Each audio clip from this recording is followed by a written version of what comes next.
सच्चा doctor, chapter number 10, प्रेरक कहानी, प्रतिभा बुक, क्लास 4। सुंदरवन में डॉक्टर टिंकू खरगोश, ये टिंकू खरगोश डॉक्टर है। कौन से वन की बात हो रही है? सुंदरवन की बात हो रही है, जहाँ पर डॉक्टर टिंकू खरगोश है, अपने दवाखाने में मरीजों से घिरे हुए बैठे हैं। थे अचानक एक हिरन लड़खड़ाते हुए वहाँ आया और उनके सामने गिर पड़ा। तो एक हिरन था जो कि बहुत जख्मी हालत में था। उनके उनके पास आया इलाज कराने, जो कि बहुत ही जख्मी हालत में था। हिरन की टांग पर गहरे घाव थे, तो वह दर्द से छटपटा रहा था। डॉक्टर टिंकू दूसरे मरीजों को छोड़कर घायल हिरन के इलाज में लग गए। तो हिरन जो था बहुत ही घायल था, उसकी टांग में बहुत ज़्यादा घाव हो गए थे और वो बहुत ज़्यादा ही दर्द से छटपटा रहा था। ठीक है, तो टिंकू डॉक्टर ने देखा कि हिरन को बहुत ज़्यादा लगी है। तो सबसे पहले उनने जो भी उनके साथ आसपास जो मरीज थे उनको छोड़ दिया और सबसे पहले जिसको देखा उसने हिरन को देखा। ठीक है, कुछ ही कुछ ही देर बाद गप्पू गीदड़ दवाखाने में आया और अकड़ कर बोला, डॉक्टर टिंकू, सिराज का जुकाम हो गया है, तुम्हें जल्दी चलना होगा। तो उधर कौन आया? इसकी बात हो रही है यहाँ पे गीदड़ की, जो कि कौन था? सिराज का चमचा था।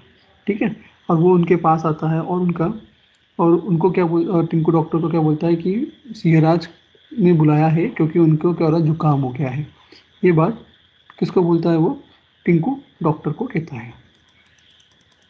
डॉक्टर टिंकू से बोले डॉक्टर टिंकू प्यार से बोले, किससे? गप्पू से, मतलब गीदड़ से। इस हिरन के प्राण संकट में है, मैं इसे ऐसी हालत में छोड़कर नहीं जा सकता। सिराज की बीमारी मामूली है, उनको यहीं भेज दो।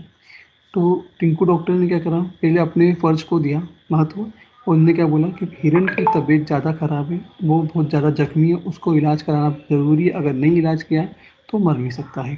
तो उसने बहुत ही रिक्वेस्ट फॉर्म में कहा कि सिराज जी को यहीं बुला लीजिए, कहाँ पर? क्लिनिक पर ही, और मैं इनका यहीं इलाज कर दूंगा। गप्पू गीदड़ बिगड़ कर बोला, सिराज और इस मामूली हिरन का क्या बराबरी? इसके लिए तुम सिराज की बात नहीं मानोगे तो आप इस चित्र में देख सकते हो कि गप्पू टिंकू को धमका रहा है कि तुम नहीं मानोगे तो अच्छा नहीं होगा, सिराज बहुत ज़्यादा गुस्सा हो जाएंगे, मेरे लिए तो सब बराबर है। अब टिंकू टिंकू क्या बोलता है? ये मेरे लिए सब बराबर है, सब पेशेंट एक समान है, भले ही वो राजा हो या रंक हो।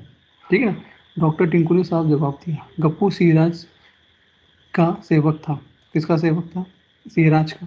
और इधर की बात उधर करने में उस्ताद था, मतलब यहाँ वहाँ आराम से लगा सकता था, मतलब चुगली करने वाला था। वह पैर पटकते हुए वहाँ से चला गया, क्योंकि किसी गीदड़ की, मतलब गप्पू की बात है, टिंकू डॉक्टर ने नहीं मानी और उसको खाली हाथ जाना पड़ा। तो वो पहले ही गुस्सा आया हुआ था और उसने क्या करा? सिराज चमका था, चमचे ही था, तो उसने क्या करा? वहाँ पे सिराज पे जाकर और उल्टी सीधी कही उसके बारे में, तो इधर से उधर बात की। तब गप्पू सिराज के पास गया और भड़काते हुए बोला, क्योंकि गप्पू क्या तो गुस्से में था ही, तो अब भड़काते हुए क्या बोला?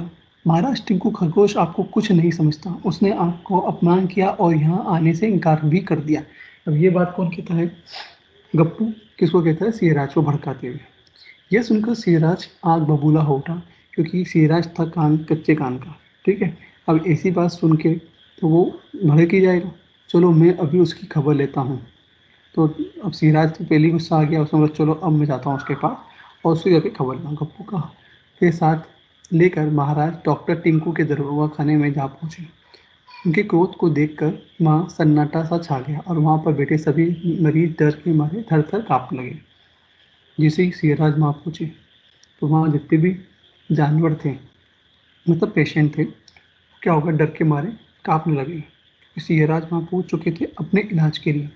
सिराज ने डपट कर पूछा टिंकू से, तुमने मेरे आदेश का पालन क्यों नहीं किया? डॉक्टर टिंकू ने विनम्रता से कहा, महाराज पहले आप अपना हाल बताकर दवा ले लीजिए, फिर कारण भी बताता हूँ। इधर टिंकू डॉक्टर बहुत नम्रता से बात करता है, किससे? सिराज से, क्योंकि सिराज जो ऑलरेडी क्या थे? क्रोधित थे। किस पर? टिंकू पर सिराज ने क्या करा? टिंकू ने क्या करा? पहले उनसे सबसे नम्रता से क्या बात की कि आप अपना तबीयत कैसी है बताइए और मैं आपका सबसे पहले इलाज कर लेता हूँ और फिर हम इस मैटर में बात करेंगे। सिराज यह तय करके आए थे कि डॉक्टर टिंकू का काम तमाम कर देंगे। फिर उन्होंने सोचा पहले दवा ले लेता हूँ, फिर इससे निपटूंगा। ठीक है ना? ये सोचा किसने, सिंहराज ने। डॉक्टर टिंकू ने पहले सिंहराज की जांच की, उन्हें दवा पिलाई और बोले, महाराज आप कुछ समय यहीं आराम करें, तब तक मैं इन मरीजों को देख लूँ, उसके बाद आप मुझे जो चाहे सजा दे सकते हैं। अब डॉक्टर टिंकू ने उनको ऐसी दवाई दी कि जिससे उनका दर्द गायब हो गया और उनने आराम भी किया, ठीक है। और फिर टिंकू डॉक्टर ने साफ कह दिया था कि आप जैसे ही मैं अब तब तक दूसरे मरीज को देख लेता हूँ, जैसे ही आप थोड़ा सा स्वस्थ हो जाएंगे तो फिर अपन इस मैटर में बात करेंगे और जो भी आपका आदेश होगा मैं मानूंगा, मतलब जो सजा दोगे मैं मान लूँगा। डॉक्टर टिंकू की दवा इतनी अच्छी थी कि कुछ ही समय में सिंहराज आराम मिल गया और उनका क्रोध भी जाता रहा। गप्पू मन ही मन बेचैन हो रहा था कि सिंहराज टिंकू को सजा देने में इतनी देर क्यों कर रहे हैं। अब किसकी बारी थी, गप्पू की। गप्पू जल भून रहा था, वो तो चाह ही रहा था कि टिंकू को क्या मिले, डॉक्टर टिंकू को क्या मिले, सिंहराज पनिशमेंट करें। बट सिंहराज ये सोच ही रहा था, मतलब क्यों नहीं दे रहे हैं ऐसा, उसको पेशेंस नहीं हो रहा था। मरीज से छुट्टी पाकर डॉक्टर टिंकू सिंहराज के पास आए, उनका हाल चाल पूछते हुए बोले, वनराज मैं डॉक्टर हूँ, मेरे लिए राजा और प्रजा बराबर है। अब डॉक्टर ने क्या कहा, मेरे लिए राजा और रंग या प्रजा एक ही बराबर होता है, बिना किसी भेदभाव के सबकी सेवा और इलाज करना मेरा फर्ज है। आप देख रहे हैं कि इस हिरण की हालत बहुत खराब है, यदि इसे छोड़कर मैं आपको देखने के लिए आ जाता तो यह तो जीवित न बचता। एक डॉक्टर होने के नाते मैंने अपने कर्तव्य का पालन किया है, यदि ऐसा करना अपराध है तो आप मुझे सजा सुना सकते हैं, जरूर दे सकते हैं। अब ये जो बात थी किसकी, टिंकू की।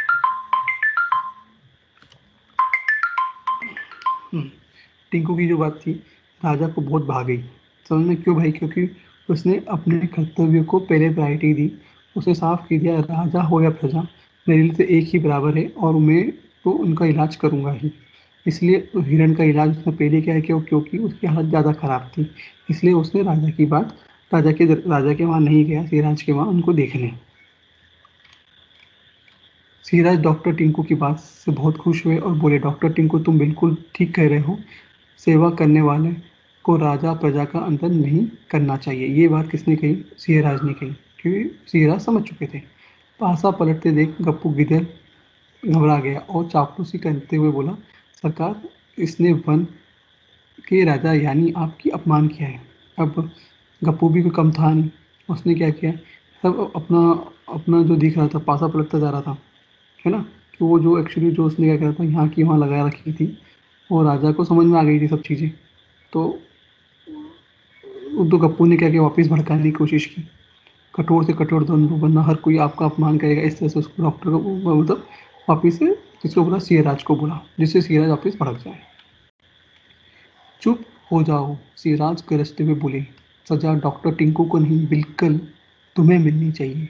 तुम बातों को बड़ा चढ़ाकर बोलते हो। तुम्हारी बातों में आकर आज मैं बेकसूर टिंकू को सजा दे देता। कौन बोलता है ये, राजा बोलता है। किसको बोलता है, गप्पू को बोलता है। क्योंकि अगर मैं गलती से तुम्हारी बात में आ जाता हूँ और आज मैं अपना दिमाग आज अगर मैं सही डिसीजन नहीं देता तो आज तुम्हें किसको किसको सजा देता, टिंकू को सजा दे देता जबरदस्ती की, ठीक है ना। तुम सेवक नहीं बिल्कुल चापलूस हो, सिंहराज गुस्से में बोले। तुमने डॉक्टर टिंकू को पर झूठ आरोप लगाया, तुम्हें इसकी सजा जरूर मिलेगी। आज से तुम इस दवाखाने के डॉक्टर टिंकू की मदद करोगे। तो राजा को ने क्या सजा दी, किसको, गप्पू को, कि तुम इस हॉस्पिटल में सेवक करोगे और किसकी सहायता करोगे, टिंकू डॉक्टर की तुम सहायता करोगे। वहाँ बैठे सभी मरीज महाराज की जय जयकार करने लगे। सिर झुकाए गप्पू ने डॉक्टर टिंकू को अपनी गलती के लिए माफ़ी मांगी। डॉक्टर टिंकू को उसकी जो थी रोनी सूरत को देखा, किसने, टिंकू ने, और गप्पू को गले लगाकर बोले, दुखी मत हो गप्पू भाई, इस सज़ा के बहाने तुम 3 दुखियों की सेवा करने में मौका मिलेगा, ठीक है ना। यहाँ पर जो भी पेशेंट है उनकी जब तुम सेवा करोगे तुम्हें बहुत आनंद आएगा। ये कौन बोलता है, डॉक्टर टिंकू किसको बोलता है, गप्पू को बोलता है।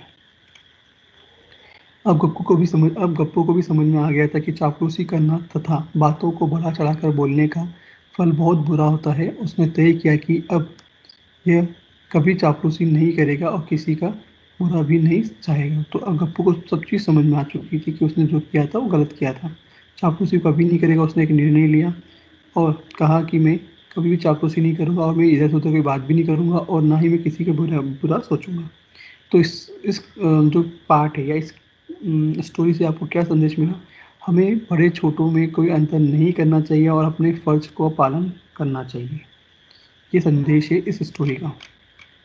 अब है शब्द और अर्थ, प्राण मतलब जीवन, सन्नाटा मतलब एकदम शांत, फ़र्ज़ मतलब कर्तव्य, आरोप मतलब दोष, बेकसूर मतलब जिसने कोई गलती ना की हो, संकट मतलब मुसीबत, दंड मतलब सज़ा, अपमान मतलब बेइज़्ज़ती, आदेश मतलब हुक्म और आज्ञा, सेवक मतलब दास, मामूली मतलब साधारण, चापलूस मतलब खुशामद, वफ़ादार मतलब कर्तव्य का पालन करने वाला, अपराध मतलब कोई बड़ी गलती या पाप, वाचन और श्रुति मतलब संकट, उस्ताद, विनम्रता, अपराध और वफ़ादार कर्तव्य। ये थे शब्द और अर्थ, वाचन और श्रुतलेख, चैप्टर नंबर 10 के सच्चा डॉक्टर।